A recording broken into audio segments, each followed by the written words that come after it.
তনুদা, এই যে সন্দেশখালীর জেলিয়াখালীতে যে বিক্ষোভকারীরা শিবু হাজরার জমি দখল করে জমি দখল করে রেখেছিল এবং যেখানে জমি দখল করে পোল্ট্রি ফার্ম এবং মিচোভেরি করেছিল, সেইখানে আজকে সকাল থেকে কিন্তু যে জমি যারা বিক্ষোভ দেখাচ্ছিল তারা কিন্তু যে জমিদার তাদের কিন্তু বিক্ষোভ দেখাচ্ছিল এবং তারপরে বিক্ষোভ এমন চরম পর্যায়ে গিয়ে পৌঁছায় যে তারা এই শিবু হাজরার যে পোল্ট্রি ফার্ম, সেই পোল্ট্রি ফার্মে আগুন ধরিয়ে দেয়।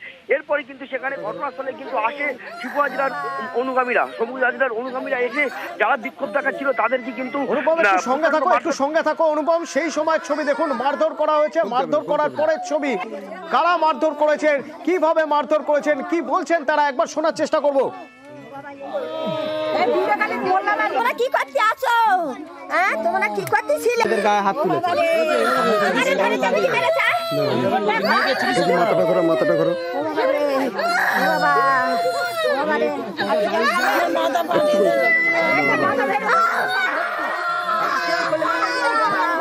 খুলতে হবে না।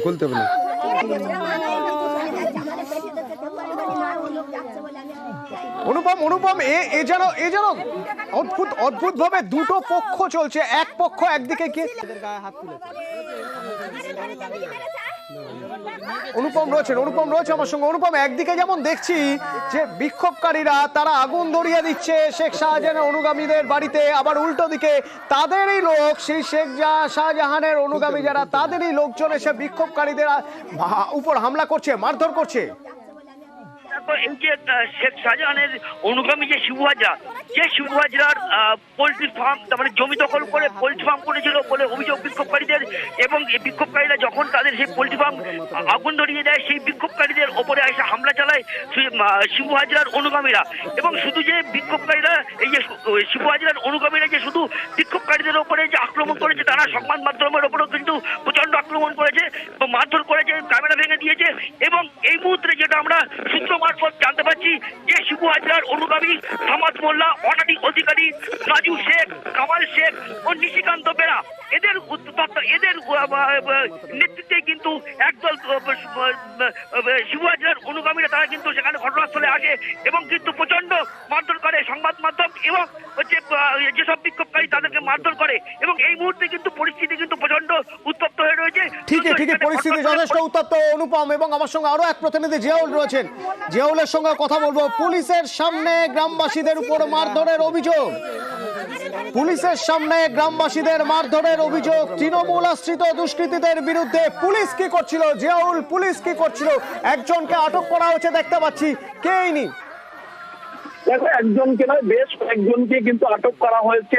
তাদের যেটা বক্তব্য, তারা শুধুমাত্র তারা আন্দোলন করছিল, তাদের দীর্ঘদিন তাদের জমি থেকে তাড়িয়ে রাখা হয়েছিল, বঞ্চিত করা হচ্ছিল। তারা আজকের সেখানে যায়, অর্থাৎ তাদের উপরেই এই শিবু প্রসাদ হাজরার লোকজন তাদের উপরে হামলা করে এবং সেই হামলায় বেশ কয়েকজন আহত হয়েছে এবং তাদের উপরে হামলা হলো। উল্টে পুলিশের সামনে তাদেরকে আবার পুলিশ ধরে নিয়ে যাচ্ছে। ফলে তারাও কিন্তু বুঝে উঠতে পারছেন না, তারা তো শুধুমাত্র দাবি জানাতে গেছিল, তাহলে তাদের উপরে শিবু প্রসাদ হাজরার লোক হামলা করলো, উল্টে তাদেরকে নিয়ে গেল। ফলে ব্যাপারটা যে সময় ঘটনাটি ঘটে সেই সময় ঘটনাস্থলে পুলিশ ছিল, পুলিশের সামনেই শিবু প্রসাদের লোকজন তাদেরকে মারধর করলো, উল্টে তাদের লোকজনকেই আটক করে নিয়ে আসা হচ্ছে। এই মুহূর্তে কিন্তু একেবারে হাতের বাইরে এই যে জেলিয়াখালী এলাকায়, যেখানে শিবু প্রসাদের বাড়ি এবং তার অদূরেই হচ্ছে এই যে পোল্ট্রির ফার্ম হাউস, সেখানে একের পর এক ফার্ম হাউসে আগুন, তার বাড়িতে আগুন। ফলে যারা এই ঘটনায় তারপরে এই অভিযোগ, শিবু প্রসাদের লোকজন যেহেতু হামলা করেছে বলে গ্রামবাসীদের দিকে কয়েকজন অভিযোগ উঠছে, তারপরেই শিবু প্রসাদের লোকজন যেমন এই বেশ কিছু গ্রামবাসীদের উপরে হামলা করে, সংবাদ মাধ্যমের উপরে হামলা করে এবং যারা হামলায় আক্রান্ত হয়েছে তাদেরকে আবার পুলিশ ধরে নিয়ে যাচ্ছে। ফলে তারাও বুঝে উঠতে পারছেন না যে কি কারণে পুলিশ তাদেরকে নিয়ে যাচ্ছে। ইতিমধ্যে হাতের বাইরে মিনাকা সন্দেশখালী থানা থেকে বেশ বিশাল বাহিনী তারা জেলিয়াখালীর দিকে উদ্দেশ্যে রওনা হয়েছে। অন্যদিকে একেবারে সন্দেশখালী থানার সামনে সেখানেও বিশাল পুলিশ বাহিনী, একেবারে সন্দেশখালী মাঝের পাড়া, লস্কর পাড়া, পাত্রপাড়া সহ বিভিন্ন এলাকা থেকে কিন্তু মিছিল সংগঠিত হয়ে সন্দেশখালী থানার উদ্দেশ্যে তারাও রওনা হয়েছেন। ফলে যত সময় গড়াচ্ছে ততই কিন্তু হাতের বাইরে চলে আসছে সন্দেশখালী যে 8-9টি দ্বীপ নিয়ে এলাকায় এখনো পর্যন্ত 2টি দ্বীপে সীমাবদ্ধ রয়েছে, জেলিয়াখালী এবং সন্দেশখালী। কিন্তু বাকি যে দ্বীপগুলি রয়েছে সেই দ্বীপের পরিস্থিতিও কিন্তু আস্তে আস্তে ভয়ঙ্কর পরিবেশ তৈরি হচ্ছে। যে কোনো সময় সেখানেও জনবিস্ফোরণ হতে পারে, সেখানেও আগুন জ্বলতে পারে। তার কারণ এই শিবপ্রসাদ হাজরা, অন্যদিকে এই উত্তম সর্দার, তারা দিনের পর দিন মানুষকে অত্যাচারিত করেছে, দিনের পর দিন তাদের জমি কেড়ে নেওয়া হয়েছে, দিনের পর দিন তাদেরকে কাজ করিয়ে তাদেরকে টাকা দেওয়া হয়নি, দিনের পর দিন তাদের যে জমির খাজনা সেই খাজনা দেওয়া হয়নি, দিনের পর দিন তাদের যে জমিতে চাষ হয় চাষের জমি সেখানে নোনা জল ঢুকিয়ে বাধ্য করানো হয়েছে সেখানে তাদের মাছ চাষ করানো, এবং সেই মাছ চাষের লিজের টাকাও তাদেরকে দীর্ঘদিন দেওয়া হয়নি। ফলে যত সময় গড়াচ্ছে ততই কিন্তু সংগঠিত হচ্ছে একের পর এক দ্বীপ। তোমাকে যেমন বলছিলাম 9টা দ্বীপ নিয়ে কিন্তু এই সন্দেশখালী ব্লক, তার মধ্যে একের পর এক দ্বীপ ইতিমধ্যেই কিন্তু এই বলছিলাম সন্দেশখালী দ্বীপ, অন্যদিকে জেলিয়াখালী। জিয়াউল সঙ্গে থাকো, সন্দেশখালীর কথা বলছিল জিয়াউল, একই সঙ্গে আমরা আপনাদের জেলিয়াখালীর ছবিও দেখাচ্ছি।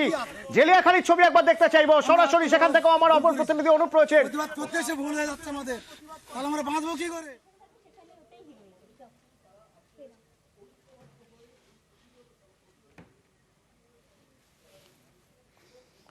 অনুপের সঙ্গেও কথা বলবো। জেলিয়াখালীর ছবিও আমরা দেখতে চাইবো। জেলিয়াখালী আগুন জ্বলছে।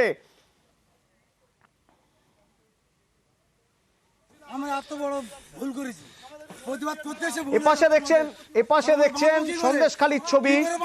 আটক করা হয়েছে বেশ কয়েকজনকে, যাদের আটক করা হয়েছে কি বলছেন তারা? ধরছে কেন বুঝতে পারছি না, পুলিশ কিসের জন্য ধরছে আমাদেরকে?